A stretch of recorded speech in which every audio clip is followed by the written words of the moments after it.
For today's topic, Arjun, may pag-asa pa kayang maging Kalingap Angel? Negative na nga ba sa mga viewers? Ito po ay base sa live ni Kalingap Rob. Yan ang ating pag-uusapan. Isang magandang araw at gabi sa inyong lahat. Ano po kaya ang kalalagyan ni Arjun? Maging member din kaya siya ng Kalingap Angel? Bago po tayo magpatuloy, mega love shoutout po dito po kay Ma'am Angeline Timbreza. Ayan, sabi niya, shoutout Ma'am Kiel, watching from Zambales. We love Edsy. Yes po, love na love natin ng Edsy. Shoutout po sa inyo, Madam. Eto po, last na si Madam Emilita Sumaco.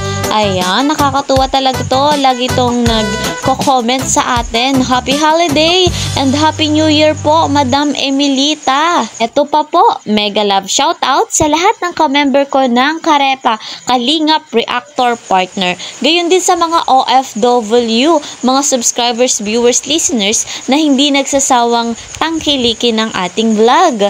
Mega love shoutout po. Patuloy naman nating suportahan Kuya Val Santos Matubang at Kalingap Rob.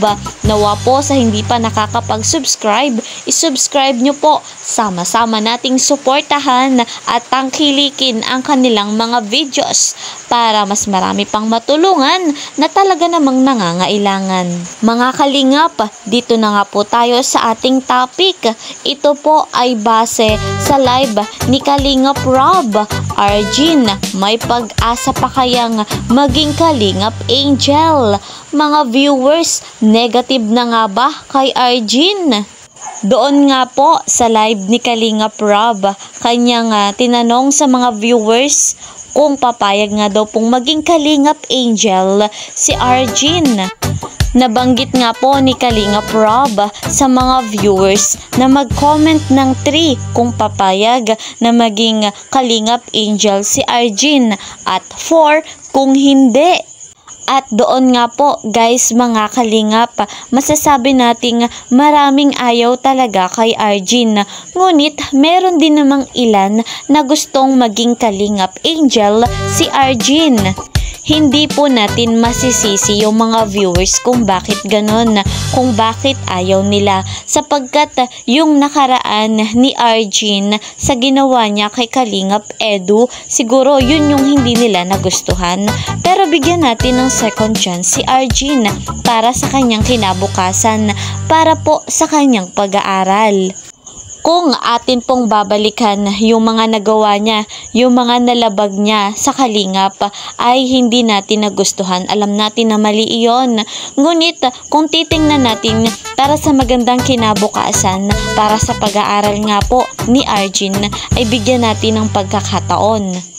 Alam naman po natin na mahirap ang kalagayan ng pamumuhay ni Arjun at ng kanyang pamilya.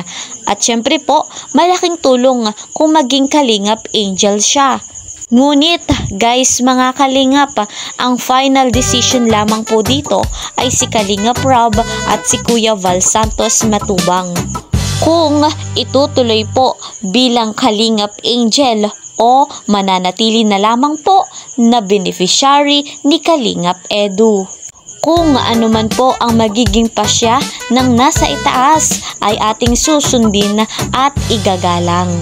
Para sa akin naman po guys mga Kalingap, hindi naman masamang magbigay ng pangalawang pagkakataon kung sa magandang kinabukasan mapupunta ang kalalagayan ni Arjun. Ayan guys, hanggang dito na lamang po ang ating update. See you po sa next vlog. Ingat po kayo palagi. Bye-bye!